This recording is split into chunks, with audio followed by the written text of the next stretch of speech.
சூரா அல் அன்ஆம்.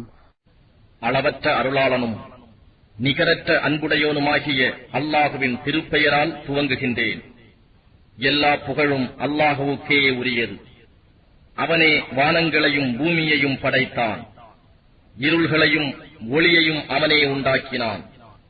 அப்படி இருந்தும் நிராகரிப்பவர்கள் தம் இறைவனுக்கு பிற பொருள்களை சமமாக்குகின்றனர். அவன்தான் உங்களை களிமண்ணிலிருந்து படைத்து பின்னர் உங்களுக்கு ஒரு குறிப்பிட்ட தவணையையும் ஏற்படுத்தியுள்ளான். இன்னும் உங்களை கேள்வி கணக்குக்காக எழுப்புவதற்காக குறிக்கப்பெற்றுள்ள தவணையும் அவனிடமே உள்ளது. அப்படி இருந்தும் நீங்கள் சந்தேகப்படுகிறீர்கள். இன்னும் வானங்களிலும் பூமியிலும் அவனே ஏக நாயனாகிய அல்லாஹ்.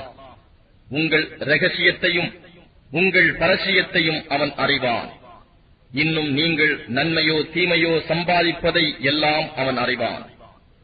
அவ்வாறு இருந்தும் தங்கள் இறைவனிடம் இருந்து அவனுடைய திரு வசனங்களிலிருந்து எந்த வசனம் வந்தபோதிலும் அதை அவர்கள் புறக்கணிக்கவே செய்கின்றனர். எனவே சத்திய வேதம் அவர்களிடம் வந்திருக்கும் போதும் அதனை பொய்ப்பிக்கின்றனர். ஆனால் எந்த விஷயங்களை பொய்யென்று பரிகசித்துக் கொண்டிருக்கிறார்களோ அவை அவர்களுக்கு வந்தே தீரும். அவர்களுக்கு முன்னர் நாம் எத்தனையோ தலைமுறையினரை அழித்திருக்கிறோம் என்பதை அவர்கள் பார்க்கவில்லையா? பூமியில் நாம் உங்களுக்கு செய்து தரா வசதிகளையெல்லாம் அவர்களுக்கு செய்து கொடுத்திருந்தோம். அவர்கள் மீது நாம் வானம் தாரை தாரையாக மழை பெய்யுமாறு நாம் செய்து அவர்களுக்கு கீழே ஆறுகள் செழித்தோடும்படி செய்தோம். பிறகு அவர்களின் பாவங்களின் காரணத்தால் அவர்களை அழித்து விட்டோம். அவர்களுக்கு பின் புதிய தலைமுறைகளை உண்டாக்கினோம்.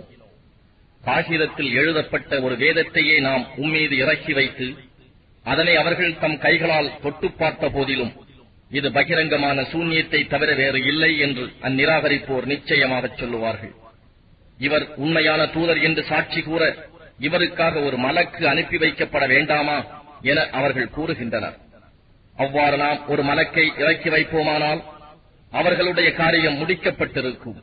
பிறகு அவர்களுக்கு சிறிதும் அவகாசம் கொடுக்கப்பட மாட்டாது. நம் தூதரை ஒரு மலக்காகவே அனுப்புவதாயினும் அவர்கள் மலக்கை காணும் சக்தி இல்லாதவர்கள் ஆதலால் அவரையும் நாம் மனித உருவத்திலேயே ஆக்கி அனுப்பியிருப்போம். அதுபோதும் அவர்கள் உள்ளங்களில் இப்பொழுது குழப்பமாக்கிய சந்தேகத்தையே நிச்சயமாக குழப்பமாக்கி வைத்திருப்போம். நபியே, உமக்கு முன்னர் வந்த தூதர்களும் நிச்சயமாக இவ்வாறே பரிகசிக்கப்பட்டனர். முடிவில் அவர்கள் எதை பரிகசித்துக் கொண்டிருந்தனரோ அதுவே பரிகசித்தவர்களை வந்து சூழ்ந்து கொண்டது. பூமியில் நீங்கள் சுற்றி வந்து அல்லாஹுவின் வசனங்களை பொய்ப்பித்தவர்களின் முடிவு என்ன ஆயிற்று என்பதை நீங்கள் கவனித்துப் பாருங்கள் என்று நபியே நீர் கூறுவீராக. வானங்களிலும் பூமியிலும் உள்ளவை யாருக்கு சொந்தம் என்று நபியே நீர் அவர்களை கேளும். அவர்கள் என்ன பதில் கூற முடியும்? எனவே எல்லாம் அல்லாஹுவுக்கே சொந்தம் என்று கூறுவீராக. அவன் தன் மீது கருணையை கடமையாக்கிக் கொண்டான். நிச்சயமாக இறுதி நாளில் உங்களையெல்லாம் அவன் ஒன்று சேர்ப்பான். இதில் எவ்வித சந்தேகமும் இல்லை. எவர்கள் தமக்கு தாமே நஷ்டத்தை உண்டு பண்ணிக் கொண்டார்களோ அவர்கள் ஈமான் கொள்ள மாட்டார்கள். இரவிலும் பகலிலும் வசித்திருப்பவையெல்லாம் அவனுக்கே சொந்தம். அவன் யாவற்றையும் செவியுறுவோனாகவும் நன்கு அறிபவனாகவும் இருக்கின்றான். வானங்களையும் பூமியையும் படைத்த அல்லாஹ்வை அன்றி வேறு எவரையும் என் பாதுகாவலனாக எடுத்துக் கொள்வேனா? அவனே யாவருக்கும் உணவளிக்கிறான். அவனுக்கு எவராலும் உணவளிக்கப்படுவதில்லை என்று நபியே நீர் கூறுவீராக.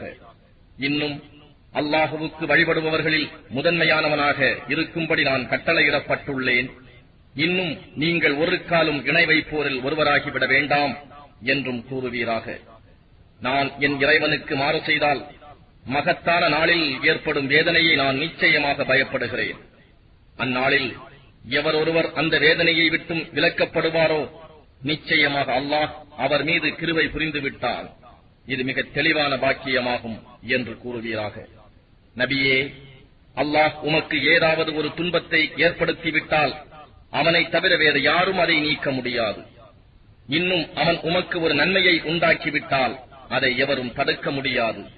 அவன் எல்லா பொருட்கள் மீதும் பேராற்றல் உடையவனாக இருக்கின்றான். அவனே தன் அடியார்களை அடக்கியாள்பவன். இன்னும் அவனே பூரண ஞானம் உள்ளவன், யாவற்றையும் நன்கறிந்தவன். நபியே, சாட்சியத்தில் மிகவும் பெரியது எது எனக் கேளும். அல்லாஹ்வே எனக்கும் உங்களுக்கும் இடையே சாட்சியாக இருக்கின்றான். இந்த குர்ஆன் எனக்கு வஹியாக அருளப்பட்டுள்ளது. இதைக் கொண்டு உங்களையும் இதை அடைந்தவர்களையும் நான் அச்சமூட்டி எச்சரிப்பதற்காக. நிச்சயமாக வணக்கத்திற்கு உரிய வேறு தெய்வங்களும் அல்லாஹுடன் இருப்பதாக நீங்கள் சாட்சி கூற முடியுமா என்று அவரிடம் கேட்பீராக. இல்லை, நான் அவ்வாறு சாட்சி சொல்ல முடியாது என்றும் கூறுவீராக. வணக்கத்திற்கு உரியவன் நிச்சயமாக அவன் ஒருவன் தான். அவனுக்கு நீங்கள் இணை வைப்பதிலிருந்து நான் நிச்சயமாக விலகிக் கொண்டவனே என்று கூறிவிடும். எவரும் தம் குழந்தைகளை சந்தேகமில்லாமல் அறிவதைப் போல் வேதம் கொடுக்கப் பெற்றவர்கள் நம் தூதராகிய இவரை இறைவனுடைய தூதர்தாம் என்று நன்கறிவார்கள். அல்லாஹ் மீது பொய்யை கற்பனை செய்கிறவனை விட அல்லது அவனுடைய வசனங்களை பொய்யாக்குகிறவனை விட அநியாயக்காரன் யார்? நிச்சயமாக அநியாயக்காரர்கள் வெற்றி பெறவே மாட்டார்கள். அவர்கள் அனைவரையும் நாம் ஒன்று சேர்க்கும் நாளில் நமக்கு இணை வைத்தவர்களை நோக்கி, நீங்கள் அல்லாஹுவுக்கு இணையாக வைத்த உங்களுடைய அந்த கூட்டாளிகள் எங்கே என்று கேட்போம். எங்கள் ரப்பாகிய அல்லாஹுவின் மீது ஆணையாக நாங்கள் இணை வைப்பவர்களாக இருந்ததில்லை என்று கூறுவதை தவிர வேறு அவர்களுடைய பதில் எதுவும் இராது. நபியே, அவர்கள் தங்களுக்கு எதிராக எவ்வாறு பொய் கூறிக்கொண்டார்கள் என்பதை பாரும். ஆனால் இறைவனுக்கு இணையானவை என்று அவர்கள் பொய்யாக கற்பனை செய்ததெல்லாம் அவர்களுக்கு உதவிடாது மறைந்துவிடும். அவர்களில் சிலர் உம் பேச்சை கேட்பது போல் பாவனை செய்கின்றனர். நாம் அவர்களுடைய உள்ளங்களில் அதை விளங்கிக் கொள்ளாது இருக்குமாறு திரையிட்டு விட்டோம். இன்னும் அவர்கள் காதுகளில் செவிட்டுத்தன்மை ஏற்படும்படி செய்துவிட்டோம். இன்னும் அவர்கள் எல்லா அத்தாட்சிகளையும் பார்த்தாலும் அவற்றை அவர்கள் நம்ப மாட்டார்கள். இன்னும் இவர்கள் உம்மிடம் வந்தால் உம்மோடு வாதாடுவார்கள். இவையெல்லாம் முன்னோர்களுடைய கட்டுக்கதைகளே அன்றி வேறில்லை என்று இந்நிராகரிப்போர் கூறுவார்கள். மேலும் அவர்கள் பிறரையும் அதை கேட்க விடாது தடுக்கிறார்கள். இவர்களும் அதை விட்டு ஒதுங்கிக் கொள்கிறார்கள். அவர்கள் தங்களை தாங்களே நாசமாக்கிக் கொள்கிறார்கள். ஆனால் அவர்கள் இதை புரிந்து கொள்ளவில்லை. நரக நெருப்பின் முன் அவர்கள் நிறுத்தப்படும் போது, நபியே, நீர் அவர்களை பார்ப்பீர்களாயின் நாங்கள் திரும்ப உலகத்திற்கு அனுப்பப்பட்டால் நலமாக இருக்குமே.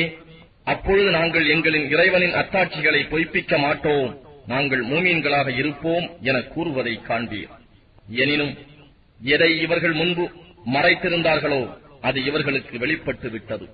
இவர்கள் உலகத்திற்கு திருப்பி அனுப்பப்பட்டாலும் எதை விட்டு அவர்கள் தடுக்கப்பட்டார்களோ அதற்கே அவர்கள் மீளுவார்கள். நிச்சயமாக அவர்கள் பொய்யர்களே. மேலும் இவ்வுலகத்தில் நாம் வாழ்ந்திருப்பதை தவிர அப்பால் மறுமை வாழ்வு என்று ஒன்றும் இல்லை. நாம் மரணத்திற்கு பின் மறுபடியும் எழுப்பப்பட மாட்டோம் என்றும் அவர்கள் கூறுகின்றனர். இவர்கள் உயிர்ப்பிக்கப்பட்டு இவர்களுடைய இறைவனின் முன் நிறுத்தப்படும் போது இவர்களை நீங்கள் காண்பீர்களாயின் அது சமயம் இறைவன் கேட்பான், இது உண்மையல்லவா என்று. ஆம், எங்களுடைய ரப்பின் மீது ஆணையாக மெய்தான் என்று இவர்கள் கூறுவார்கள். அப்போது நீங்கள் நிராகரித்துக் கொண்டிருந்ததன் காரணத்தால் வேதனையை அனுபவியுங்கள், ரப்பின் மீது ஆணையாக மெய்தான் என்று இவர்கள் கூறுவார்கள். அப்போது நீங்கள் நிராகரித்துக் கொண்டிருந்ததன் காரணத்தால் வேதனையை அனுபவியுங்கள் என்று அல்லாஹ் கூறுவான். ஆகவே மறுமை நாளில் அல்லாஹுவை சந்திப்பதை பொய் என்று கூறியவர்கள் நிச்சயமாக நஷ்டம் அடைந்தவர்களாகிவிட்டனர்.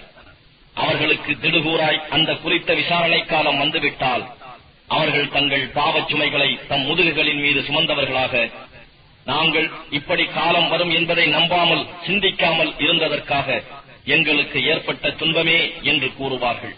அவர்கள் சுமந்து கொண்டிருப்பவை மிகவும் கெட்டவை அல்லவா? உலக வாழ்க்கை வீணும் விளையாட்டுமே அன்றி வேறில்லை. பயபக்தி உடையவர்களுக்கு நிச்சயமாக மறுமை வீடே மிகவும் மேலானதாகும். நீங்கள் இதை புரிந்து கொள்ள வேண்டாமா? நபியே, அவர்கள் உம்மை பொய்யரென கூறுவது நிச்சயமாக உம்மை கவலையில் ஆழ்த்துகிறது என்பதை நாம் அறிவோம். அவர்கள் உம்மை பொய்யாக்கவில்லை.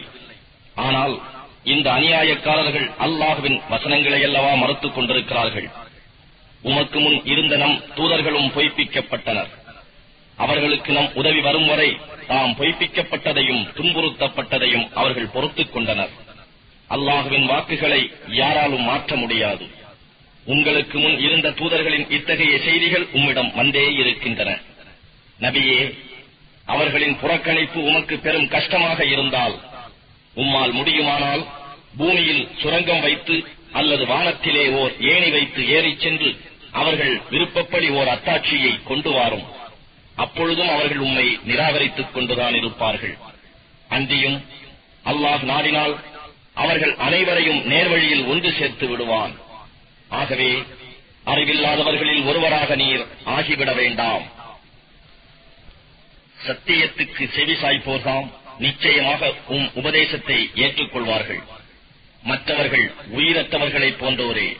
இறந்தவர்களை அல்லாஹ் உயிர்ப்பித்து எழுப்புவான். பின்னர் அவனிடமே அவர்கள் மீட்டப்படுவார்கள். நமது விருப்பம் போல் ஓர் அத்தாட்சி அவருடைய இறைவனிடம் இருந்து அவர் மீது இறக்கப்பட வேண்டாமா என்று அவர்கள் கேட்கிறார்கள். நபியே, நீர் கூறும், நிச்சயமாக அல்லாஹ் அத்தகைய ஓர் அத்தாட்சியை இறக்கி வைக்க வல்லமையுடையவனே. எனினும் அவர்களில் பெரும்பாலோர் அதை அறிந்து கொள்வதில்லை. பூமியில் ஊர்ந்து திரியும் பிராணிகளும் தம் இரு இறக்கைகளால் பறக்கும் பறவைகளும் உங்களைப் போன்ற இனமே அன்றி வேறில்லை. அவற்றில் எதையும் நம் பதிவு புத்தகத்தில் நாம் குறிப்பிடாமல் விட்டுவிடவில்லை. இன்னும் அவை யாவும் அவற்றின் இறைவனிடம் ஒன்று சேர்க்கப்படும். நம்முடைய வசனங்களை பொய்ப்பிப்பவர்கள் குஃப்ர் என்னும் இருளில் செவிடர்களாகவும் ஊமையர்களாகவும் இருக்கின்றனர். அல்லாஹ் தான் நாடியவர்களை தவறான வழியில் செல்ல விட்டு விடுகிறான். இன்னும் அவன் நாடியவரை நேர்வழியில் செலுத்துகின்றான். நபியே, அவர்களிடம் நீர் கூறும், அல்லாஹுடைய வேதனை உங்களிடம் வந்துவிட்டால் அல்லது நீங்கள் அஞ்சும் அந்த விசாரணை காலம் வந்துவிட்டால் அதிலிருந்து உங்களை காப்பாற்ற அல்லாஹுவை அன்றி வேறு யாரையாவது நீங்கள் உண்மையாளர்களாக இருந்தால் அழைப்பீர்களா என்பதை நீங்கள் சிந்தித்து பார்த்தீர்களா? நீங்கள் உண்மையாளர்களானால் இதற்கு பதில் கூறுங்கள். அப்படி அல்ல, அவனையே நீங்கள் அழைப்பீர்கள். அப்போது அவன் எதற்காக அவனை அழைத்தீர்களோ அத்துன்பத்தை தான் நாடினால் நீக்கி விடுவான். இன்னும் அவனுடன் இணை வைத்திருந்தவற்றை நீங்கள் மறந்து விடுவீர்கள். நபியே, உமக்கு முன்னர் இருந்த சமூகத்தாருக்கும் நாம் நம் தூதர்களை அனுப்பினோம். அச்சமூகத்தாரை நோயை கொண்டும் வறுமையை கொண்டும் பிடித்தோ அவர்கள் பணிந்து வரும் பொருட்டு. நம்மிடம் இருந்து அவர்களுக்கு வேதனை வந்தபோது அவர்கள் பணிந்திருக்க வேண்டாமா?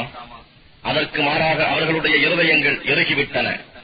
அவர்கள் செய்து கொண்டிருந்ததையே ஷைத்தான் அவர்களுக்கு அழகாக காட்டிவிட்டான். அவர்களுக்கு நினைவூட்டப்பட்ட நற்போதனைகளை அவர்கள் மறந்துவிட்ட போது அவர்களுக்கு முதலில் எல்லா பொருட்களின் வாயில்களையும் நாம் திறந்து விட்டோம். பின்னர் அவர்களுக்கு கொடுக்கப்பட்டதை கொண்டு அவர்கள் மகிழ்ச்சி அடைந்து கொண்டிருந்த வேளை நம் வேதனையை கொண்டு அவர்களை திடீரென பிடித்துக் கொண்டோம். அப்போது அவர்கள் நம்பிக்கை இழந்து கை செய்தப்பட்டவர்கள் ஆகிவிட்டனர். எனவே அக்கிரமம் செய்து கொண்டிருந்த கூட்டத்தாரின் வேர் அறுபட்டு விட்டது. எல்லா புகழும் உலகங்கள் யாவற்றுக்கும் இரட்சகனான அல்லாஹுவுக்கே ஆகும். அல்லாஹ் உங்களுடைய செவிப்புலனையும் பார்க்கும் சக்தியையும் எடுத்துவிட்டு உங்கள் இருதயங்களின் மீது முத்திரையிட்டு விடுவானானால் அதை உங்களுக்கு அல்லாஹ்வை அன்றி வேறு எந்த இறைவன் கொடுப்பான் என்று நீங்கள் சிந்தித்து பார்த்தீர்களா என்று நபியே நீர் கேட்பீராக. நம் அத்தாட்சிகளை எவ்வாறு விளக்குகிறோம் என்பதை நபியே நீர் கவனிப்பீராக. இவ்வாறு இருந்தும் பின்னரும் அவர்கள் புறக்கணித்தே வருகின்றனர். திடீரென்றோ அல்லது முன் எச்சரிக்கையாகவோ அல்லாஹுவின் வேதனை உங்களிடம் வந்துவிட்டால் என்ன நிலை ஏற்படும் என்பதை நீங்கள் சிந்தித்தீர்களா? அச்சமயம் அக்கிரமக்காரர்கள் தவிர வேறு யாரும் அழிக்கப்படுவார்களா என்று நபியே நீர் கேளும். நன்மையைக் கொண்டு நன்மாராயம் கூறுவோராகவும் தீமையை விட்டு எச்சரிக்கை செய்வோராகவுமே அன்றி நாம் தூதர்களை அனுப்பவில்லை. எனவே எவர் அவர்களை நம்பி சீர்திருந்தி நடந்தார்களோ அவர்களுக்கு அச்சமும் இல்லை, அவர்கள் துக்கப்படவும் மாட்டார்கள். ஆனால் எவர் நம் திருவசனங்களை பொய்ப்பிக்கிறார்களோ அவர்களை அவர்கள் செய்து வரும் பாவங்களின் காரணமாக வேதனை பிடித்துக் கொள்ளும். நபியே நீர் கூறும், என்னிடத்தில் அல்லாஹுவின் பொக்கிஷங்கள் இருக்கின்றன என்று நான் உங்களிடம் கூறவில்லை. மறைவானவற்றை நான் அறிய மாட்டேன். நிச்சயமாக நான் ஒரு மலக்காக இருக்கின்றேன் என்றும் நான் உங்களிடம் சொல்லவில்லை. எனக்கு வஹியாக அறிவிக்கப்பட்டதை தவிர வேறு எதையும் நான் பின்பற்றவில்லை. இன்னும் நீர் கூறும், குருடனும் பார்வையுடையவனும் சமமாவாரா? நீங்கள் சிந்திக்க வேண்டாமா? இன்னும் எவர் தங்கள் இறைவன் முன் மறுமையில் கொண்டு வரப்படுவது பற்றி பயப்படுகிறார்களோ அவர்களுக்கு இவ்வேதத்தை கொண்டு எச்சரிக்கை செய்யும். பாவத்திலிருந்து நீங்கி அவர்கள் பயபக்தி உடையோராகும் பொருட்டு. அவனை தவிர அவர்களுக்கு பாதுகாப்பளிப்பவரோ பரிந்து பேசுபவரோ வேறு யாரும் இல்லை. நபியே, தங்கள் இறைவனுடைய திருப்பொருத்தத்தை நாடி எவர் காலையிலும் மாலையிலும் அவனை பிரார்த்தித்து அழைத்துக் கொண்டிருக்கிறார்களோ அவர்களை நீர் விரட்டி விடாதீர். அவர்களுடைய கேள்வி கணக்கு பற்றி உம்மிடம் பொறுப்பு இல்லை. உம்முடைய கேள்வி கணக்கு பற்றி அவர்கள் மீது யாதொரு பொறுப்பும் இல்லை. எனவே நீர் அவர்களை விரட்டிவிட்டால் நீரும் அநியாயம் செய்பவர்களில் ஒருவராகி விடுவீர். இவ்வாறே நாம் அவர்களில் சிலரை கொண்டு சிலரை சோதித்தோம்.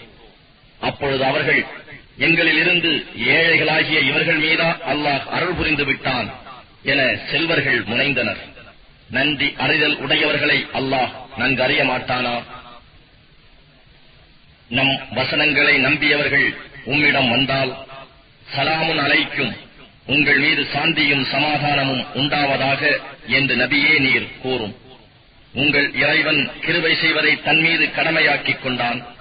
உங்களில் எவரேனும் அறியாமையினால் ஒரு தீமையை செய்துவிட்டு அதற்கு பின் பாவத்தை விட்டும் திரும்பி மனம் திருந்தி நடப்பாரானால் நிச்சயமாக அவன் அல்லாஹ் மன்னிப்பவனாகவும் மிக்க கருணை உடையவனாகவும் இருக்கின்றான். குற்றவாளிகளின் வழி இன்னதென்று சந்தேகம் இன்றி தெளிவாகுவதற்காக நாம் நம் வசனங்களை இவ்வாறு விவரிக்கின்றோம். நீங்கள் அல்லாஹ்வை அன்றி வேறு எவற்றை கடவுளாக அழைக்கின்றீர்களோ அவற்றை வணங்கக்கூடாது என்று நான் நிச்சயமாக தடுக்கப்பட்டுள்ளேன் என்று நபியே நீர் கூறுவீராக. உங்களுடைய மன இச்சைகளை நான் பின்பற்ற மாட்டேன். நான் அப்படி செய்தால் நிச்சயமாக நான் வழி தவறிவிடுவேன். மேலும் நான் நேர்வழி பெற்றவர்களிலும் இருக்க மாட்டேன் என்றும் நபியே நீர் கூறுவீராக. இன்னும் நீர் கூறும், நான் என்னுடைய ரப்பின் தெளிவான அத்தாட்சியின் மீதே இருக்கின்றேன். ஆனால் நீங்களோ அதை பொய்ப்பிக்கின்றீர்கள். நீங்கள் எதற்கு அவசரப்படுகின்றீர்களோ அவ்வேதனையானது என் அதிகாரத்தில் இல்லை. அதிகாரம் அனைத்தும் அல்லாஹுவிடமே அன்றி வேறில்லை. சத்தியத்தையே அவன் கூறுகின்றான். தீர்ப்பு வழங்குவோரில் அவனே மிகவும் மேலானவனாக இருக்கின்றான். நபியே நீர் கூறும், நீங்கள் எதற்கு அவசரப்படுகிறீர்களோ அது என் அதிகாரத்தில் இருந்திருக்குமானால் உங்களுக்கும் எனக்கும் இடையேயுள்ள விவகாரம் உடனே தீர்க்கப்பட்டே இருக்கும். மேலும் அல்லாஹ் அநியாயம் செய்வோரை நன்கு அறிந்தவனாக இருக்கின்றான். அவனிடமே மறைவானவற்றின் திறவுகோல்கள் இருக்கின்றன. அவற்றை அவனன்றி எவரும் அறியார். மேலும் கரையிலும் கடலிலும் உள்ளவற்றையெல்லாம் அவன் அறிவான். அவன் அறியாமல் ஓர் இலையும் உதிர்வதில்லை. பூமியின் ஆழத்தில் அடர்ந்த இருள்களின் கிடக்கும் சிறு வித்தும் பசுமையானதும் உலர்ந்ததும் எந்த பொருளும் தெளிவான அவனுடைய பதிவேட்டில் இல்லாமல் இல்லை. அவன் தான் இரவில் உங்களை மறித்தவர்கள் போல் இருக்கச் செய்கிறான். இன்னும் நீங்கள் பகலில் செய்தவற்றையெல்லாம் அறிகிறான்.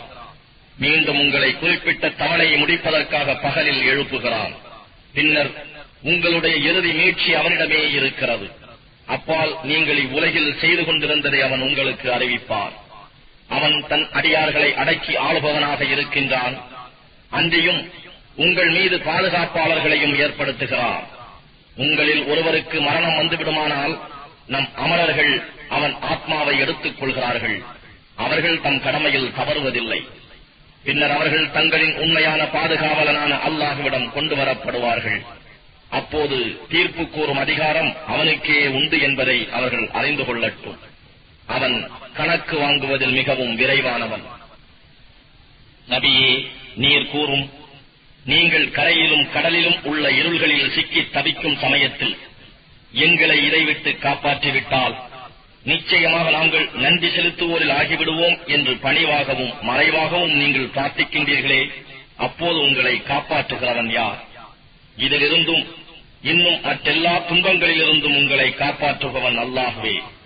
அப்படி இருந்தும் நீங்கள் அவனுக்கு இணை வைக்கின்றீர்களே என்று நபியே நீர் கூறும், உங்கள் தலைக்கு மேலிருந்தோ அல்லது உங்களுடைய கால்களுக்கு கீழிருந்தோ உங்களுக்கு துன்பம் ஏற்படும்படி செய்யவும் அல்லது உங்களை பல பிரிவுகளாக்கி உங்களில் சிலருடைய கொடுமையை அனுபவிக்கும்படி செய்யவும் அவன் ஆற்றல் உள்ளவனாக இருக்கின்றான்.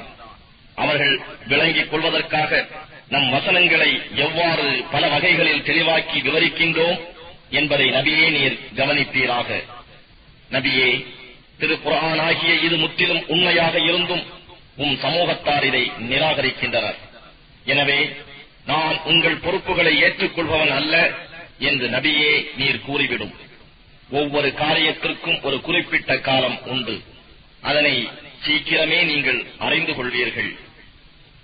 நபியே, நம் வசனங்களை பற்றி வீண்வாதம் செய்து கொண்டிருப்போரை நீங்கள் கண்டால் அவர்கள் அதை விட்டு வேறு விஷயங்களில் கவனம் செலுத்தும் வரையில் நீங்கள் அவர்களை புறக்கணித்துவிடும். இக்கட்டளையை விட்டு ஷைத்தான் உம்மை மறக்கும்படி செய்துவிட்டால் நினைவு வந்ததும் அந்த அநியாயக்கார கூட்டத்தினருடன் நீர் அமர்ந்திருக்க வேண்டாம்.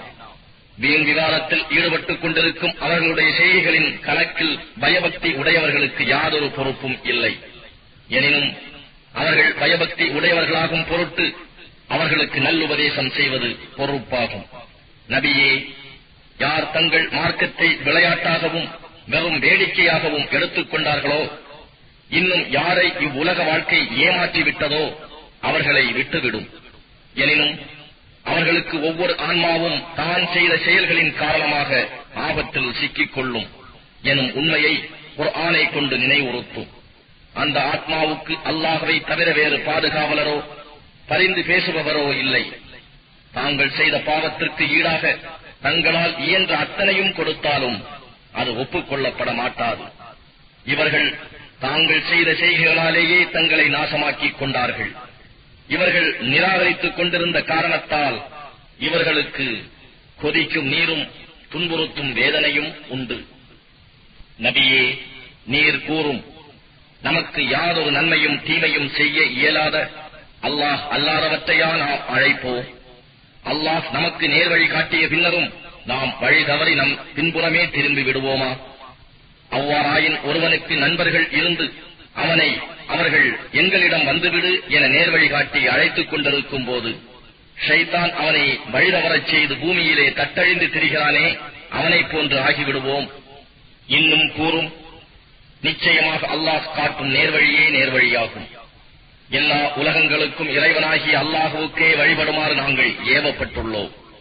அன்றியும் தொழுகையை நிலைநிறுத்தவும் அவனுக்கே அஞ்சி நடக்கவும் ஏவப்பட்டுள்ளோம். அவனிடம்தான் நீங்கள் ஒன்று சேர்க்கப்படுவீர்கள். அவன்தான் வானங்களையும் பூமியையும் உண்மையாகவே படைத்தான். அவன் ஆகுக என்று சொல்லும் நாளில் அது உடனே ஆகிவிடும். அவனுடைய வாக்கு உண்மையானது. எக்காலம் சூர் ஊதப்படும் நாளில் ஆட்சி அதிகாரம் அவனுடையதாகவே இருக்கும். அவன் மறைவானவற்றையும் பகிரங்கமானவற்றையும் அறிந்தவனாக இருக்கிறான். அவனே பூரண ஞானமுடையோன், யாவற்றையும் நன்கறிந்தோன். இப்ராஹிம் தம் தகப்பனார் ஆசரிடம், விக்கிரகங்களையா நீர் தெய்வங்களாக எடுத்துக் கொள்கிறீர்? நான் உம்மையும் உம் சமூகத்தாரையும் பகிரங்கமான வழிகேட்டில் இருப்பதை நிச்சயமாக பார்க்கிறேன் என்று கூறினார். அவர் உறுதியான நம்பிக்கை உடையவராய் ஆகும் பொருட்டு வானங்கள் பூமி இவற்றின் ஆட்சியை இவ்வாறு காண்பித்தோ. ஆகவே அவரை இருள் மூடிக்கொண்டபோது அவர் ஒரு நட்சத்திரத்தை பார்த்தார். இதுதான் என் இறைவன் என்று கூறினார். ஆனால் அது மறைந்தபோது அவர், நான் மறையக்கூடியவற்றை நேசிக்க மாட்டேன் என்று சொன்னார். பின்னர் சந்திரன் பிரகாசத்துடன் உதயமாவதைக் கண்டு அவர், இதுவே என் இறைவன் என்று கூறினார். ஆனால் அது மறைந்தபோது அவர், என் இறைவன் எனக்கு நேர்வழி காட்டவில்லையானால் நான் நிச்சயமாக வழி தவறியவர்கள் கூட்டத்தில் ஒருவனாக ஆகிவிடுவேன் என்று கூறினார். பின் சூரியன் மிக்க ஒளியுடன் உதயமாவதைக் கண்டபோது, இதுவே என் இறைவன், இது எல்லாவற்றிலும் பெரியது என்று அவர் கூறினார். அதுவும் அஸ்தமிக்கவே அவர், என் சமூகத்தாரே, நிச்சயமாக நீங்கள் ஆண்டவனுக்கு இணை வைக்கும் ஒவ்வொன்றையும் விட்டு நிச்சயமாக நான் விலகிவிட்டேன் என்று கூறினார். வானங்களையும் பூமியையும் படைத்தவன் பக்கமே நான் உறுதியாக என் முகத்தை திருப்பிக் கொண்டேன். நான் முஷ்ரிக்கானவனாக இணை வைப்போரில் ஒருவனாக இருக்க மாட்டேன் என்று கூறினார். அவருடன் அவருடைய கூட்டத்தார் விவாதித்தார்கள். அதற்கு அவர், அல்லாஹ்வை பற்றி விவாதிக்கவா நீங்கள் என்னிடம் வந்துள்ளீர்கள்? அவன் நிச்சயமாக நேர்வழி காட்டிவிட்டான். நீங்கள் அவனுக்கு இணையாக்குபவற்றை பற்றி நான் பயப்பட மாட்டேன். என் இறைவன் நாடினால் அன்றி எதுவும் நிகழ்ந்து விடாது. என் இறைவன் தன் ஞானத்தால் எல்லா பொருட்களையும் சூழ்ந்திருக்கின்றான். இதை நீங்கள் சிந்திக்க வேண்டாமா என்று கூறினார். உங்களுக்கு அவன் எந்த அத்தாட்சியும் இறக்கி வைக்காமல் இருக்கும் போது நீங்கள் அல்லாஹுவுக்கு இணை வைப்பது பற்றி பயப்படவில்லை. அப்படி இருக்க நீங்கள் அவனுக்கு இணை வைப்பவற்றுக்கு நான் எப்படி பயப்படுவேன்? நம் இரு பிரிவினரில் அச்சமின்றி இருக்க தகுதியுடையவர் யார்? நீங்கள் அறிந்தவர்களாக இருந்தால் கூறுங்கள் எனவும் கேட்டார். எவர் ஈமான் கொண்டு அதன் பின்னர் தம்முடைய ஈமானை அநீதியை கொண்டு களங்கப்படுத்தவில்லையோ அவர்களுக்கே அபயம் உண்டு. இன்னும் அவர்களே நேர்வழியை பெற்றுக் கொண்டவர்கள். இவை நம்முடைய ஆதாரங்களாகும். நாம் இவற்றை இப்ராஹீமுக்கு அவருடைய கூட்டத்திற்கு எதிராக கொடுத்தோம். நாம் விரும்புவோருடைய பதவிகளை மேலும் மேலும் உயர்த்துகிறோம். நிச்சயமாக உம்முடைய இறைவன் பூரண ஞானமும் பேரறிவும் உள்ளவன்.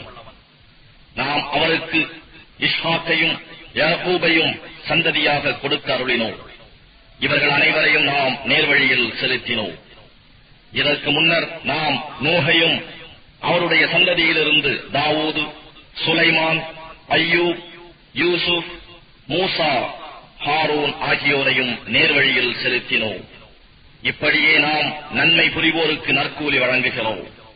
இன்னும் ஜகரியா, யஹ்யா, ஈசா, இல்யாஸ் இவர்கள் யாவரும் நேர்வழி சார்ந்த சாலிகானவர்களில் நின்றும் உள்ளவர்களே. இன்னும் இஸ்மாயில், அல் எசௌ, யூனுஸ், லூத் இவர்கள் யாவரையும் உலகத்தில் உள்ள அனைவரிலும் மேன்மையாக்கினோம். இவர்களுடைய மூதாதையர்களில் இருந்தும் இவர்களுடைய சந்ததிகளில் இருந்தும் இவர்களுடைய சகோதரர்களில் இருந்தும் பலரை நாம் தேர்ந்தெடுத்து அவர்களை நேர்வழியில் செலுத்தினோம். இதுவே அல்லாஹுவின் நேர்வழியாகும். தன் அடியார்களில் அவன் யாரை விரும்புகிறானோ அவர்களை அதில் செலுத்துகிறான். பின்னர் அவர்கள் இணை வைப்பார்களானால் அவர்கள் செய்து வந்ததெல்லாம் அவர்களை விட்டு அழிந்துவிடும். இவர்களுக்குத்தான் நாம் வேதத்தையும் அதிகாரத்தையும் நபித்துவத்தையும் கொடுத்தோம். ஆகவே இவற்றை அவருடைய சந்ததியினர் நிராகரித்து விட்டால் இவற்றை நிராகரிக்காத மக்களை இவர்களுடைய இடத்தில் நாம் நிச்சயமாக நியமித்து விடுவோம். இவர்கள் யாவரையும் அல்லாஹ் நேர்வழியில் செலுத்தினான். ஆதலால் இவர்களுடைய நேர்வழியையே நீரும் பின்பற்றுவீர்களாக. இதற்காக நான் உங்களிடம் எவ்வித பிரதிபலனையும் கேட்கவில்லை. இது இக்குர்ஆன் உலக மக்கள் யாவருக்கும் நல் உபதேசமே அன்றி வேறில்லை என்றும் கூறுவீராக. இவர்கள் அல்லாஹுவின் மேன்மையை அறிய வேண்டிய முறையில் அறியவில்லை. ஏனெனில் அவர்கள் அல்லாஹ் எந்த ஒரு மனிதர் மீதும் எந்த வேதத்தையும் இறக்கவில்லை என்று கூறுகின்றனர். அவர்களிடத்தில் நீர் கூறும், பிரகாசமானதாகவும் மனிதர்களுக்கு வழிகாட்டியாகவும் மூசா கொண்டு வந்தாரே, அந்த வேதத்தை இறக்கியவர் யார்? அதனை நீங்கள் தனித்தனி ஏடுகளாக ஆக்கி அவற்றில் சிலவற்றை வெளிப்படுத்துகிறீர்கள், பெரும்பாலானவற்றை மறைத்தும் விடுகிறீர்கள். அவ்வேதத்தின் மூலமாகவே நீங்களும் உங்கள் மூதாதையர்களும் அறியாமல் இருந்தவையெல்லாம் கற்றுக் கொடுக்கப்பட்டீர்கள். நபியே, மேலும் நீர் கூறுவீராக, அல்லாஹ் தான் அதை இறக்கி வைத்தான். பின்பு அவர்களை தம் வீணான தர்க்கத்தில் விளையாடிக் கொண்டிருக்குமாறு விட்டு விடுவீராக. இந்த வேதம் நல்லாசிகளை கொண்டு வருவதாகவும் இதற்கு முன் வந்த வேதங்களை மெய்ப்படுத்துவதாகவும் நாம் இறக்கி வைத்துள்ளோம். இதைக் கொண்டு நீர் நகரங்களின் தாயாகிய மக்காவில் உள்ளவர்களையும் அதனை சுற்றி உள்ளவர்களையும் எச்சரிக்கை செய்வீர். எவர்கள் மறுமையை நம்புகிறார்களோ அவர்கள் இதை நம்புவார்கள். இன்னும் அவர்கள் தொழுகையை நியமமாக நிறைவேற்றி பேணி காப்பதில் நிலையாக இருப்பார்கள். அல்லாஹுவின் பொய் கற்பனை செய்பவன் அல்லது வஹியின் மூலம் தனக்கு ஒன்றுமே அறிவிக்கப்படாமல் இருக்க எனக்கு வஹி வந்தது என்று கூறுபவன், அல்லது அல்லாஹ் இறக்கி வைத்த இவ்வேதத்தை போல் நானும் இறக்கி வைப்பேன் என்று கூறுபவன் ஆகிய இவர்களை விட பெரிய அநியாயக்காரன் யார் இருக்க முடியும்? இந்த அநியாயக்காரர்கள் மரண வேதனையில் இருக்கும் போது நீங்கள் அவர்களை பார்த்தால் மலக்குகள் தம் கைகளை நீட்டி இவர்களிடம், உங்களுடைய உயிர்களை வெளியேற்றுங்கள், இன்றைய தினம் நீங்கள் இழிவு தரும் வேதனையை கூலியாக கொடுக்கப்படுவீர்கள், ஏனெனில் நீங்கள் உண்மையல்லாததை அல்லாஹுவின் மீது கூறிக்கொண்டிருந்தீர்கள். இன்னும் அவனுடைய வசனங்களை நம்பாது நிராகரித்து பெருமையடித்துக் கொண்டிருந்தீர்கள் என்று கூறுவதை நீர் காண்பீர். அன்றியும் மறுமையில் அல்லாஹ் இவர்களை நோக்கி, நாம் உங்களை முதல் முறையாக படைத்தோமே, அதுபோன்று நீங்கள் தனியே எதுவும் இல்லாமல் தனியே என்னிடம் வந்துவிட்டீர்கள். இன்னும் நாம் உங்களுக்கு அளித்தவற்றையெல்லாம் உங்கள் முதுகுகளுக்கு விட்டுவிட்டீர்கள். எவர்களை நீங்கள் உங்களுடைய கூட்டாளிகள் என்று எண்ணிக்கொண்டிருந்தீர்களோ, உங்களுக்கு பரிந்து பேசுவார்கள் என்று எண்ணிக்கொண்டிருந்தீர்களோ, அவர்களை நாம் உங்களுடன் இருப்பதை காணவில்லை. உங்களுக்கிடையே இருந்த தொடர்புகள் அறந்துவிட்டது. உங்களுடைய நம்பிக்கைகள் எல்லாம் தவறிவிட்டன என்று கூறுவான். அல்லாஹ்தான் வித்துகளையும் கொட்டைகளையும் வெடித்து முளைக்கச் செய்கிறான். இறந்தவற்றிலிருந்து உயிருள்ளவற்றையும் உயிருள்ளவற்றிலிருந்து இறந்தவற்றையும் அவனே வெளிப்படுத்துகிறான். அவனே அல்லாஹ். எனவே நீங்கள் அவனை விட்டு தப்பி எங்கே விரண்டோடுவீர்கள்? அவனே பொழுது விடியச் செய்பவன். நீங்கள் களைப்பாறை அமைதி பெற அவனே இரவையும் உண்டாக்கினார். காலக்கணக்கை அறிவதற்காக சூரியனையும் சந்திரனையும் உண்டாக்கினார். இவையாவும் வல்லமையில் மிகைத்தோனும் எல்லாம் அறிந்தோனுமாகிய இறைவனின் ஏற்பாடாகும். அவனே உங்களுக்காக நட்சத்திரங்களை உண்டாக்கினார். அவற்றை கொண்டு நீங்கள் கரையிலும் கடலிலும் உள்ள இருள்களில் நீங்கள் வழியறிந்து செல்கிறீர்கள். அறையக்கூடிய மக்களுக்கு நிச்சயமாக நம் வசனங்களை இவ்வாறு விவரிக்கின்றோம். உங்கள் அனைவரையும் ஒரே ஆத்மாவிலிருந்து உண்டாக்கி பின் உங்கள் தந்தையிடம் தங்க வைத்து பின்னர் கர்ப்பத்தில் ஒப்படைப்பவனும் அவனே. சிந்தித்து விளங்கிக் கொள்ளக்கூடிய மக்களுக்கு நிச்சயமாக நம் வசனங்களை விவரித்துள்ளோம். அவனே வானத்திலிருந்து மழையை இறக்கினான். அதை கொண்டு எல்லா வகையான புற்பூண்டுகளையும் நாம் வெளியாக்கினோம். அதிலிருந்து பச்சை தழைகளை வெளிப்படுத்தினோம். அதிலிருந்து நாம் வித்துக்களை அடர்த்தியான கதிர்களாக வெளிப்படுத்துகிறோம். பேரீத்த மரத்தின் பாலையிலிருந்து வளைந்து தொங்கும் பழக்குலைகளும் இருக்கின்றன. திராட்சை தோட்டங்களையும் பார்வைக்கு ஒன்று போலவும் சுவைக்கு வெவ்வேறாகவும் உள்ள மாதுளை, ஜைத்தூன், ஒலிவம் ஆகியவற்றையும் நாம் வெளிப்படுத்தி இருக்கிறோம். அவை பூத்து காய்ப்பதையும் பின்னர் கனிந்து பழமாவதையும் நீங்கள் உற்று நோக்குவீர்களாக. நிச்சயமாக ஈமான் கொள்ளும் மக்களுக்கு இவற்றில் அத்தாட்சிகள் அமைந்துள்ளன. இவ்வாறிருந்தும் அவர்கள் ஜின்களை அல்லாஹுவுக்கு இணையானவர்களாக ஆக்குகிறார்கள். அல்லாஹ்வே அந்த ஜின்களையும் படைத்தார். இருந்தும் அறிவில்லாத காரணத்தால் இணை வைப்போர் அவனுக்கு புதல்வர்களையும் புதல்விகளையும் கற்பனை செய்து கொண்டார்கள். அவனோ இவர்கள் இவ்வாறு வர்ணிப்பதிலிருந்து தூயவனாகவும் உயர்ந்தவனுமாக இருக்கின்றான். அவன் வானங்களையும் பூமியையும் முன்மாதிரியின்றி படைத்தவன். அவனுக்கு மனைவி எவரும் இல்லாதிருக்க அவனுக்கு எவ்வாறு பிள்ளை இருக்க முடியும்? அவனே எல்லா பொருட்களையும் படைத்தான். இன்னும் அவன் எல்லா பொருட்களையும் நன்கு அறிந்தவனாக இருக்கின்றான். அவன்தான் அல்லாஹ், உங்கள் இறைவன். அவனை தவிர வேறு இறைவன் இல்லை. எல்லா பொருட்களின் படைப்பாளன் அவனே ஆவான். ஆகவே அவனையே வழிபடுங்கள். இன்னும் அவனே எல்லா காரியங்களையும் கண்காணிப்பவன். பார்வைகள் அவனை அடைய முடியா. ஆனால் அவனோ எல்லோருடைய எல்லா பார்வைகளையும் சூழ்ந்து அடைகிறான். அவன் நுட்பமானவன், தெளிவான ஞானமுடையவன். நிச்சயமாக உங்களுக்கு உங்கள் இறைவனிடம் இருந்து ஆதாரங்கள் வந்துள்ளன. எவர் அவற்றை கவனித்து பார்க்கிறாரோ அது அவருக்கே நன்மையாகும். எவர் அவற்றை பார்க்காது கண்ணை மூடிக்கொள்கிறாரோ அது அவருக்கே கேடாகும். நான் உங்களை காப்பவன் அல்ல என்று நபியே நீர் கூறும். நீர் எங்களுக்கு நன்றாக ஓதி காண்பித்தீர் என்று அவர்கள் கூறுவதற்காகவும் அறையக்கூடிய மக்களுக்கு நாம் இதனை தெளிவாக்குவதற்காகவும் இவ்வாறு நம் அத்தாட்சிகளை நாம் பலவாறாக விளக்குகிறோம். நபியே, உம்முடைய இறைவனிடம் இருந்து உமக்கு வஹி மூலம் அறிவிக்கப்பட்டதையே நீர் பின்பற்றுவீராக. அவனை தவிர வணக்கத்திற்குரிய இறைவன் வேறு இல்லை. இணை வைப்போரை நீர் புறக்கணித்துவிடும். அல்லாஹ் நாடியிருந்தால் அவர்கள் இணை வைத்திருக்கவே மாட்டார்கள். நாம் உம்மை அவர்கள் மீது காப்பாளராக ஏற்படுத்தவில்லை. இன்னும் நீர் அவர்கள் காரியங்களை நிர்வகிக்கும் பொறுப்பாளரும் அல்லர். அவர்கள் அழைக்கும் அல்லாஹ் அல்லாதவற்றை நீங்கள் திட்டாதீர்கள். அப்படி திட்டினால் அவர்கள் அறிவில்லாமல் வரம்பை மீறி அல்லாஹுவை திட்டுவார்கள். இவ்வாறே ஒவ்வொரு சமூகத்தாருக்கும் அவர்களுடைய செயலை நாம் அழகாக ஆக்கியுள்ளோம். பின்பு அவர்களுடைய மீட்சி அல்லாஹ்விடமே இருக்கிறது. அப்போது அவர்கள் செய்ததை அவர்களுக்கு அவன் அறிவிப்பான். நிராகரித்துக் கொண்டிருக்கும் அவர்கள் அல்லாஹ்வின் மீது உறுதியான சத்தியம் செய்து தங்களுக்கு ஒரு அத்தாட்சி வந்துவிடுமானால் தாம் நிச்சயமாக அதை கொண்டு ஈமான் கொள்வதாக கூறுகிறார்கள். நபியே, அவர்களிடம் கூறும், அத்தாட்சிகள் யாவும் அல்லாஹ்விடமே இருக்கின்றன. இது பற்றி உங்களுக்கு என்ன தெரியும் என்று. எனினும் அத்தாட்சிகள் வந்தாலும் அவர்கள் நம்பிக்கை கொள்ள மாட்டார்கள்.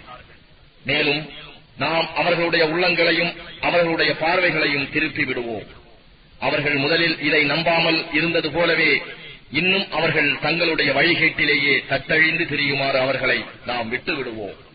நாம் அவர்களிடம் வழக்குகளை இறக்கி வைத்தாலும், இறந்தவர்களை அவர்களிடம் பேசும்படி செய்தாலும், இன்னும் எல்லா பொருட்களையும் அவர்களிடம் நேருக்கு நேர் கொண்டு வந்து ஒன்று சேர்த்தாலும், அல்லாஹ் நாடினால் அன்றி அவர்கள் ஈமான் கொள்ள மாட்டார்கள். அவர்களில் பெரும்பாலோர் மூடர்களாகவே இருக்கின்றனர். இவ்வாறே ஒவ்வொரு நபிக்கும் மனிதரிலும் ஜின்களிலும் உள்ள ஷைத்தான்களை விரோதிகளாக நாம் ஆக்கியிருந்தோம். அவர்களில் சிலர் மற்றவரை ஏமாற்றும் பொருட்டு அலங்காரமான வார்த்தைகளை ரகசியமாக சொல்லிக் கொண்டிருந்தார்கள். நபியே, உம்முடைய இறைவன் நாடியிருந்தால் இவ்வாறு அவர்கள் செய்திருக்க மாட்டார்கள். எனவே அவர்களையும் அவர்கள் கூறும் பொய் கற்பனைகளையும் விட்டு விடுவீராக. மேலும் மறுமையை நம்பாதவர்களின் இருதயங்கள் ஷைத்தான்களின் அலங்காரமான பேச்சின் பக்கம் சார்ந்து நிற்பதற்கும், அவர்கள் அதனுடன் பொருந்தி மகிழ்வடைவதற்கும், அவர்கள் செய்து கொண்டிருக்கும் தீய காரியங்களை இவர்களும் செய்வதற்காகவும் இவ்வாறு இவர்களை மயக்கி வந்தனர். நபியே, கூறும், அல்லாஹ் அல்லாதவனையா தீர்ப்பளிக்கும் நீதிபதியாக நான் தேடுவேன்? அவனோ உங்களுக்கு விரிவான விளக்கமான வேதத்தை இறக்கியுள்ளான். எவர்களுக்கு நாம் வேதத்தை கொடுத்திருக்கின்றோமோ அவர்கள் நிச்சயமாக இது குர்ஆன் உம்முடைய இறைவனிடம் இருந்து உண்மையாக இறக்கப்பட்டுள்ளது என்பதை நன்கு அறிவார்கள். எனவே நீர் சந்தேகம் கொள்பவர்களில் ஒருவராகி விடாதீர். மேலும் உம்முடைய இறைவனின் வார்த்தை உண்மையாலும் நியாயத்தாலும் முழுமையாகிவிட்டது. அவனுடைய வார்த்தைகளை மாற்றுவோர் எவரும் இல்லை. அவன் எல்லாவற்றையும் கேட்பவனாகவும் யாவற்றையும் அறிபவனாகவும் இருக்கின்றான். பூமியில் உள்ளவர்களில் பெரும்பாலோரை நீர் பின்பற்றுவீரானால் அவர்கள் உம்மை அல்லாஹுவின் பாதையை விட்டு திருப்பி விடுவார்கள். ஆதாரமற்ற வெறும் யூகங்களைத்தான் அவர்கள் பின்பற்றுகிறார்கள். இன்னும் அவர்கள் பொய்யான கற்பனையிலேயே மூழ்கி கிடக்கிறார்கள். நிச்சயமாக தன்னுடைய நல்வழியை விட்டு தவறியவன் யார் என்பதை உம் இறைவன் நன்கு அறிவான். அவ்வாறே நல்வழியில் செல்பவர்கள் யார் என்பதையும் அவன் நன்கு அறிவான். மோமீன்களே, நீங்கள் அல்லாஹுவின் வசனங்களை நம்புவோராக இருப்பின் அல்லாஹுவின் பெயர் ஓதப்பெற்று அறுக்கப்பட்டவற்றின் மாமிசத்தையே புசியுங்கள். அல்லாஹுவின் பெயர் கூறி உங்களுக்கு அனுமதிக்கப்பட்டவற்றில் அறுக்கப்பட்டதை நீங்கள் சாப்பிடாமல் இருக்க என்ன தடை இருக்கிறது? நீங்கள் நிர்பந்திக்கப்பட்டால் அன்றி சாப்பிட உங்களுக்கு விலக்கப்பட்டவை எவை என்பதை அல்லாஹ் விவரித்து கூறியுள்ளார். ஆனால் பெரும்பாலோர் அறியாமையின் காரணமாக தங்களுடைய மன இச்சைகளின் பிரகாரம் மனிதர்களை வழிகெடுக்கிறார்கள். வரம்பு மீறி செல்பவர்களை நிச்சயமாக உம் இறைவன் நன்கு அறிகிறார். மூமீன்களே, வெளிப்படையான பாவத்தையும் அந்தரங்கமான பாவத்தையும் விட்டுவிடுங்கள். நிச்சயமாக எவர்கள் பாவத்தை சம்பாதிக்கின்றனரோ அவர்கள் சம்பாதித்தவற்றுக்கு தகுந்த கூலியை பெறுவார்கள். எதன் மீது அறுக்கும் போது அல்லாஹுவின் பெயர் கூறப்படவில்லையோ அதை புசியாதீர்கள், அது பாவமாகும். நிச்சயமாக ஷைத்தான்கள் தங்கள் நண்பர்களை உங்களோடு வீண் தர்க்கம் செய்யுமாறு தூண்டுகிறார்கள். நீங்கள் அவர்களுக்கு வழிபட்டால் நிச்சயமாக நீங்களும் முஷ்ரிக்குகள், இணை வைப்போர் ஆவீர்கள். மரணம் அடைந்த ஒருவனை நாம் உயிர்ப்பித்து எழுப்பினோ, இன்னும் அவனுக்கு ஓர் ஒளியையும் கொடுத்தோ, அதை கொண்டு அவன் மனிதர்களிடையே நடமாடுகிறான். மற்றொருவன் இருளில் சிக்கிக் கிடக்கிறான், அதை விட்டு அவன் வெளியேறவே முடியாது. இவ்விருவரும் சமமாவாரா? இவ்வாறே காபிர்களுக்கு அவர்கள் செய்யக்கூடிய பாவச் செயல்கள் அழகாக்கப்பட்டுள்ளன. மேலும் இவ்வாறே ஒவ்வொரு ஊரிலும் ஆங்காங்குள்ள பாவிகளை சரி செய்து கொண்டிருப்பதற்காக தலைவர்களாக்கியுள்ளோம். ஆயினும் அவர்கள் தங்களுக்கே அன்றி வேறு யாருக்கும் சதி செய்யவில்லை. இதை அவர்கள் உணர்வதில்லை. அவர்களுக்கு ஏதாவது ஓர் அத்தாட்சி வந்தால் அவர்கள் அல்லாஹுவின் தூதர்களுக்கு கொடுக்கப்பட்டது போல் எங்களுக்கும் கொடுக்கப்படாத வரையில் நாங்கள் நம்பிக்கை கொள்ளவே மாட்டோம் என்று கூறுகிறார்கள். அல்லாஹ் தனது தூதை எங்கு அமைக்க வேண்டும் என்பதை நன்கு அறிவான். குற்றம் செய்து கொண்டிருப்போருக்கு அவர்கள் செய்யும் சதியின் காரணமாக அல்லாஹுவிடம் இருந்து சிறுமையும் கொடிய வேதனையும் விரைவில் வந்தடையும். அல்லாஹ் யாருக்கு நேர் வழிகாட்ட நாடுகிறானோ அவருடைய நெஞ்சை இஸ்லாத்தை ஏற்றுக்கொள்வதற்காக விசாலமாக்குகிறான். யாரை அவன் வழிகெடுக்க நாடுகிறானோ அவருடைய நெஞ்சை வானத்தில் ஏறுபவன் நெஞ்சை போல் இறுகிச் சுருங்கும்படி செய்கிறான். இவ்வாறே ஈமான் கொள்ளாதவர்களுக்கு அல்லாஹ் தண்டனையை ஏற்படுத்துகிறான். நபியே, இதுவே இறைவனின் நேரான வழியாகும். சிந்தனை உள்ள மக்களுக்கு நம் வசனங்களை நிச்சயமாக விவரித்திருக்கின்றோம். அவர்களுக்காக அவர்களுடைய இறைவனிடம் சாந்தியும் சமாதானமும் உள்ள வீடு சொர்க்கம் உண்டு. அவர்கள் செய்த நன்மைகளின் காரணமாக அவன் அவர்களுடைய உற்ற நேசனாகவும் இருக்கிறான். அவர்கள் யாவரையும் ஒன்று சேர்க்கும் மறுமை நாளில் அவன் ஜின்களை நோக்கி, ஓ ஜின்களின் கூட்டத்தாரே, நீங்கள் மனிதர்களில் அநேகரை வழிகெடுத்து உங்களுடன் சேர்த்துக் கொண்டீர்கள் அல்லவா என்று கேட்பான். அதற்கு மனிதர்களில் இருந்து அவர்களுடைய நண்பர்கள், எங்கள் இறைவா, எங்களில் சிலரை கொண்டு பயன் அடைந்திருக்கின்றோம். நீ எங்களுக்கு நிர்ணயித்த தவணையை நாங்கள் அடைந்துவிட்டோம் என்று கூறுவார்கள். அதற்கு அவன், நரகம்தான் நீங்கள் தங்குமிடமாகும். அல்லாஹ் நாடினால் அன்றி நீங்கள் அதில் என்றென்றும் இருப்பீர்கள். நிச்சயமாக உங்கள் இறைவன் மிக்க ஞானமுடையவனாகவும் யாவற்றையும் நன்கு அறிந்தவனாகவும் இருக்கின்றான். இவ்வாறே அநியாயக்காரர்களில் சிலரை மற்றும் சிலருடன் அவர்கள் செய்து கொண்டிருக்கும் பாவச் செயல்களின் காரணத்தால் நெருங்கியவர்களாக ஆக்குகிறோம். மறுமை நாளில் இறைவன் ஜின்களையும் மனிதர்களையும் நோக்கி, ஜின்கள் மனிதர்கள் கூட்டத்தாரே, உங்களுக்கு நம் வசனங்களை அறிவித்து ஓதிக் காட்டவும், இந்நாளில் ஏற்பட போகும் சந்திப்பை பற்றி உங்களுக்கு எச்சரிக்கை செய்யவும் உங்களிலிருந்தே உங்களிடம் தூதர்கள் வரவில்லையா என்று கேட்பார்.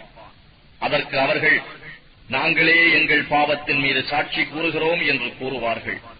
இதற்கு காரணம் உலக வாழ்க்கை அவர்களை மயக்கிவிட்டது. அவர்கள் காபிர்களாக இருந்ததாக அவர்கள் தங்களுக்கு எதிராகவே சாட்சி கூறுவார்கள். இவ்வாறு தூதர்களை அவன் அனுப்பியதற்கு காரணம் யாதெனின், அநியாயம் செய்பவர்களின் ஊரை அதில் இருப்போர் எச்சரிக்கை இல்லாதிருக்கும் நிலையில் அவர்கள் செய்துவிட்ட அநியாயத்தின் காரணமாக இறைவன் அழிப்பதில்லை. ஒவ்வொருவருக்கும் அவர்கள் நடந்து கொண்டதற்கு தக்கவாறு உயர் நிலைகள் உண்டு. இறைவன் அவர்கள் செய்வதை பற்றி பராமுகமாக இல்லை. இறைவன் தேவைகள் அற்றவன், மிக்க கருணை உடையவன். அவன் நாடினால் உங்களை போக்கி உங்களை அவன் இதர மக்களின் சந்ததியிலிருந்து உற்பத்தி செய்தது போன்றே தான் நாடியவரை உங்களுக்கு பதிலாக ஆக்கிவிடுவான். நிச்சயமாக உங்களுக்கு வாக்களிக்கப்பட்ட கியாமத் வந்துவிடும். அதை நீங்கள் தடுத்துவிட முடியாது. நபியே கூறும், என்னுடைய கூட்டத்தாரே, நீங்கள் உங்கள் நிலைமைக்கு ஒப்ப காரியங்களை செய்து கொண்டிருங்கள். நானும் காரியங்கள் செய்து கொண்டிருப்பவனே. அப்பால் இவ்வுலகத்தின் இறுதி முடிவு யாருக்கு நலமாக இருக்கும் என்பதை நீங்கள் அறிந்து கொள்வீர்கள். நிச்சயமாக அநியாயக்காரர்கள் வெற்றி பெற மாட்டார்கள். அல்லாஹ் உண்டாக்கிய விளைச்சலில் இருந்தும் கால்நடைகளில் இருந்தும் அல்லாஹுவுக்கு என ஒரு பாகத்தை ஏற்படுத்தினார்கள். இன்னும் அவர்களின் எண்ணப்படி இது அல்லாஹுவுக்கு என்றும் இது எங்களுடைய இணை தெய்வங்களுக்கு என்றும் சொல்கிறார்கள். அவர்கள் தங்கள் தெய்வங்களுக்கு என்று குறிப்பிட்ட பாகத்தில் எதுவும் அல்லாஹுவுக்கு சேர்வதில்லை. அல்லாஹுவுக்கு ஆகியிருப்பது அவர்கள் தெய்வங்களுக்கு சேரும் என்றும் சொல்கிறார்கள். அவர்கள் செய்யும் இம்முடிவு மிகவும் கெட்டதாகும். இவ்வாறே இணை வைப்போரில் பெரும்பாலோருக்கு அவர்களுடைய குழந்தைகளையே கொலை செய்வதை அவர்களுடைய தெய்வங்கள் அழகாக்கி வைத்துள்ளன. அவர்களை நாசப்படுத்தி அவர்களுடைய மார்க்கத்தையும் குழப்பத்திலாக்கிவிட்டன. அல்லாஹ் நாடியிருந்தால் அவர்கள் அப்படி செய்திருக்க மாட்டார்கள். எனவே நபியே, நீர் அவர்களையும் அவர்களுடைய பொய்யான கூற்றுகளையும் விட்டு விலகி விடுவீராக. இன்னும் அவர்கள் தம் கால்நடைகளை குறிப்பிட்டு ஆடு, மாடு, ஒட்டகம், விவசாயத்தில் காணும் இந்த விளைச்சல் ஆகியவற்றை நாம் விரும்புபவர்களை தவிர வேறு யாரும் புசிப்பது தடுக்கப்பட்டுள்ளது என்று கூறுகின்றனர்.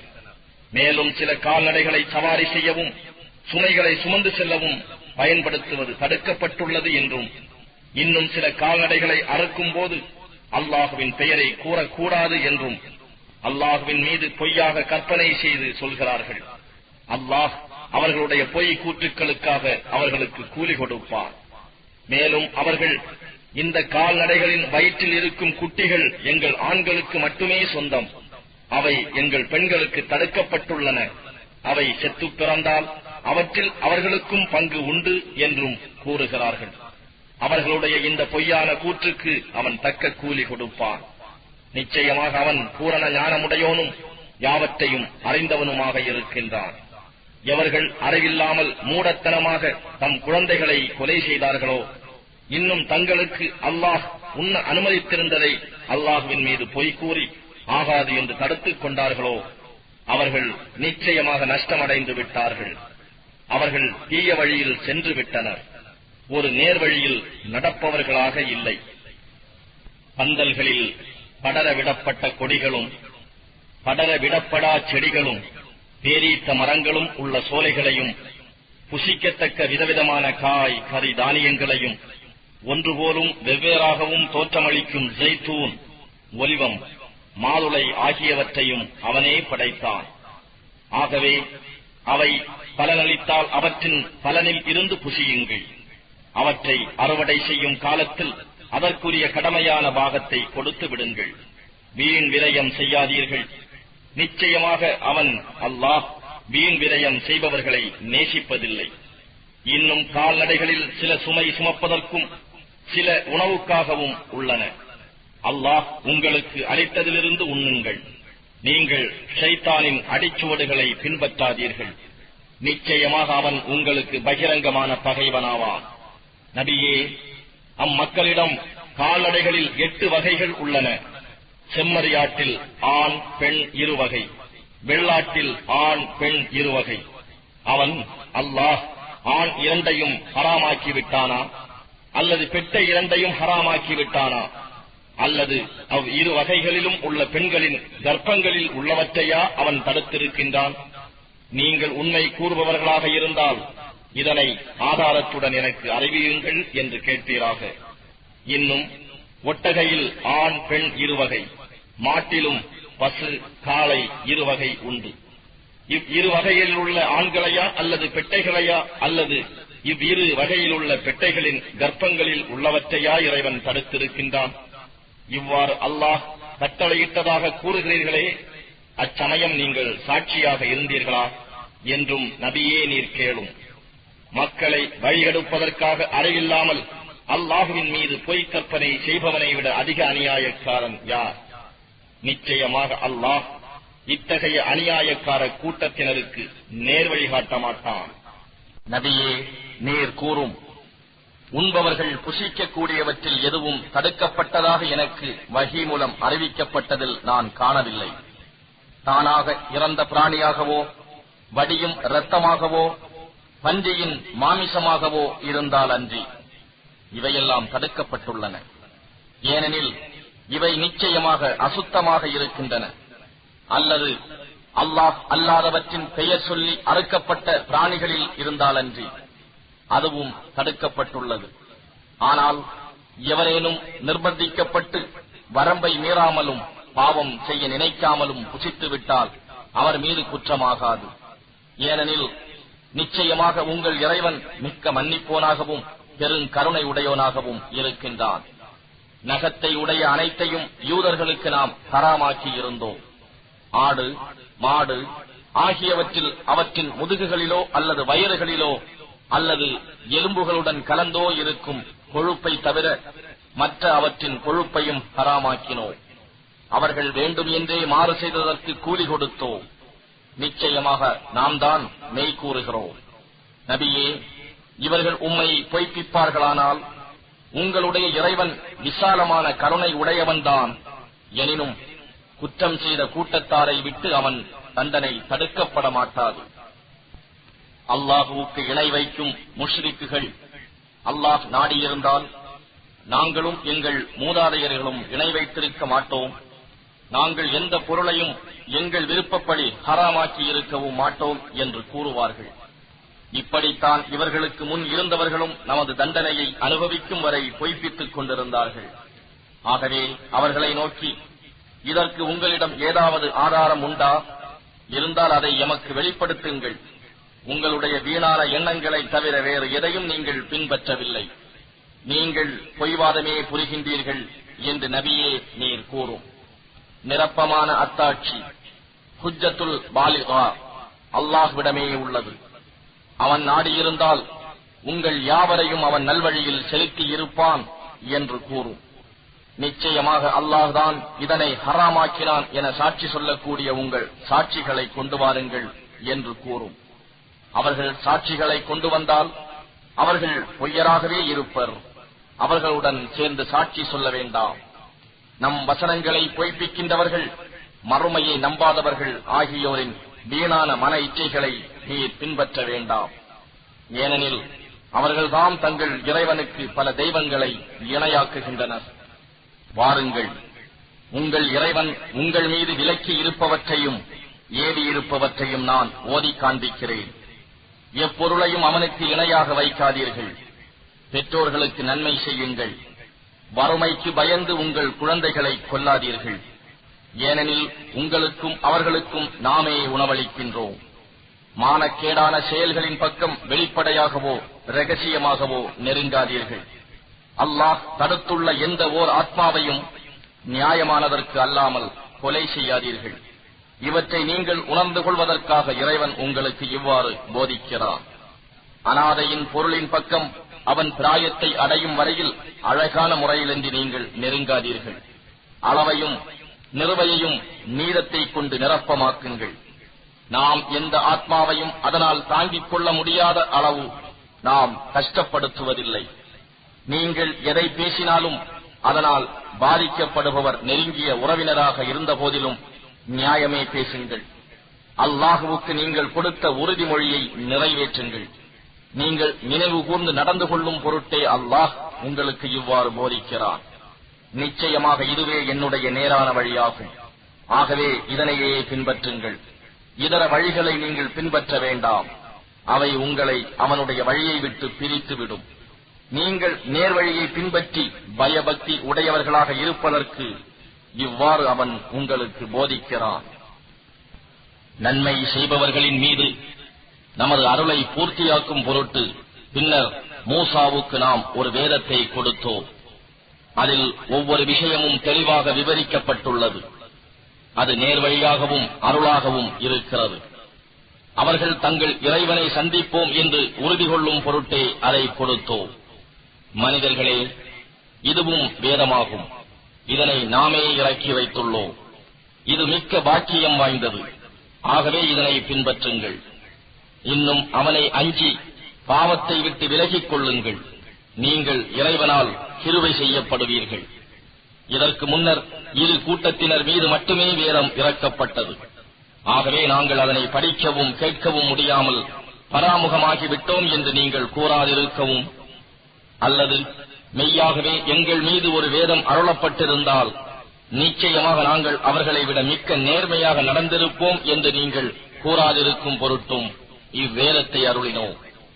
ஆகவே உங்களுடைய ரப்பிடம் இருந்து மிக தெளிவான வேதமும் அறிகுறியும் நேர்வழியும் அருளும் வந்துவிட்டது. எவன் ஒருவன் அல்லாஹுவின் வசனங்களை புறக்கணித்து அவற்றை விட்டு விலகிவிடுகின்றானோ அவனை விட அதிக அநியாயக்காரன் யார்? நம்முடைய வசனங்களை விட்டு விலகிக் கொள்கிறவர்களுக்கு அவர்கள் விலகிக் கொண்ட காரணத்தால் கொடிய வேதனையை கூலியாக கொடுப்போம். மலக்குகள் அவர்களிடம் நேரில் வருவதையோ, அல்லது இறைவனே அவர்களிடம் வருவதையோ, அல்லது இறைவனின் அத்தாட்சிகளில் சில வருவதையோ அன்றி வேறெதனையும் அவர்கள் எதிர்பார்க்கின்றனரா? உம்முடைய இறைவனின் அத்தாட்சிகளில் சில வரும் அந்நாளில் இதற்கு முன்னால் நம்பிக்கை கொள்ளாமலும் யாதொரு நன்மையையும் சம்பாதிக்காமலும் இருந்துவிட்டு அந்நாளில் அவர்கள் கொள்ளும் நம்பிக்கை எவ்வித பலனையும் அவர்களுக்கு அளிக்காது. ஆகவே அவர்களை நோக்கி, அந்த அத்தாட்சிகளை நீங்களும் எதிர்பாருங்கள், நாமும் எதிர்பார்க்கிறோம் என்று நபியே நீர் கூறும். எவர்கள் தங்களுடைய மார்க்கத்தை தம் விருப்பப்படி பலவாறாக பிரித்து பல பிரிவினர்களாக பிரிந்து விட்டனரோ அவர்களுடன் நபியே உமக்கு எவ்வித சம்பந்தமும் இல்லை. அவர்களுடைய விஷயமெல்லாம் அல்லாஹுவிடம் உள்ளது. அவர்கள் செய்து கொண்டிருந்தவற்றை பற்றி முடிவில் அவனே அவர்களுக்கு அறிவிப்பான். எவர் ஒருவர் ஒரு நன்மையை செய்கிறாரோ அவருக்கு அதுபோல் 10 பங்கு நன்மை உண்டு. எவர் ஒருவர் ஒரு தீமையை செய்கிறாரோ அதை போன்ற அளவுடைய கூலியே கொடுக்கப்படுவார். அவர்கள் அநியாயம் செய்யப்படவும் மாட்டார்கள். நபியே நீர் கூறும், மெய்யாகவே என் இறைவன் எனக்கு நேரான பாதையின் பால் வழிகாட்டினான். அது மிக்க உறுதியான மார்க்கமாகும். இப்ராஹீமின் நேர்மையான மார்க்கமுமாகும். அவர் இணை வைப்பவர்களில் ஒருவராக இருக்கவில்லை. நீர் கூறும், மெய்யாக என்னுடைய தொழுகையும் என்னுடைய மற்ற வணக்கங்களும் என்னுடைய வாழ்வும் என்னுடைய மரணமும் எல்லாமே அகிலங்களின் இறைவனாகிய அல்லாஹுவுக்கே சொந்தமாகும். அவனுக்கு யாதோர் இணையும் இல்லை. இதைக் கொண்டே நான் ஏவப்பட்டுள்ளேன். அவனுக்கு வழிபட்டவர்களில் முஸ்லிம்களில் நான் முதன்மையானவன் என்றும் கூறும். அல்லாஹ்வை அன்றி மற்ற எவரையாவது நான் இறைவனாக எடுத்துக் கொள்வேனா? எல்லா பொருட்களுக்கும் அவனே இறைவனாக இருக்கின்றான். பாவம் செய்யும் ஒவ்வொரு ஆத்மாவும் தனக்கே கேட்டை தேடிக் கொள்கிறது. ஓர் ஆத்மாவின் பாவச் சுமையை மற்றொரு ஆத்மா சுமக்காது. பின்னர் நீங்கள் அனைவரும் உங்கள் இறைவன் பக்கமே திரும்பிச் செல்ல வேண்டியிருக்கிறது. அப்போது நீங்கள் பிணங்கி விவாதம் செய்து கொண்டிருந்தவை பற்றி அவன் உங்களுக்கு அறிவிப்பான் என்று நபியே நீர் கூறும். அவன்தான் உங்களை பூமியில் பிரதிநிதிகளாக ஆக்கினான்.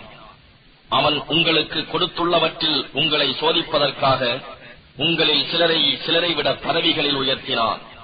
நிச்சயமாக இறைவன் தண்டிப்பதில் விரைவானவன். மேலும் அவன் நிச்சயமாக மன்னிப்பவன், மிக்க கருணை உடையவன்.